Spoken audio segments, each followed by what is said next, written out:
ขอน้อมแด่พ่อแม่ครูบาอาจารย์ขอเจริญสุขเจริญพรออกตนญาติโยมญาติธรรมทั้งหลาย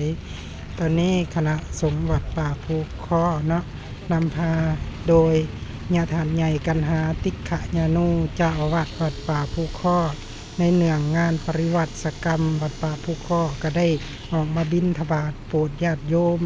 ชาวบ้านสะขึ้นเหนือเนาะอันนี้คือออกตนญาติโยมก็ได้มาใส่บาตรนำพ่อแม่ครูบาอาจารย์ผู้เพิ่นประพฤติปฏิบัติถือว่าเป็นบุญเป็นกุศลเด้อออกตนญาติโยมที่ได้มาอนุเคราะห์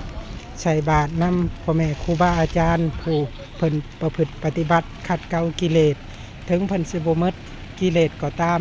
แต่เพิ่นก็ยังพยายามประพฤติปฏิบัติถ้าออกตนญาติโยมท่านใดเรียนมาเห็นคลิปนี้ก็จงมีแต่ความสุขความเจริญหายทุกข์หายโศกหายโรคหายภัยหายพยาธิโรคา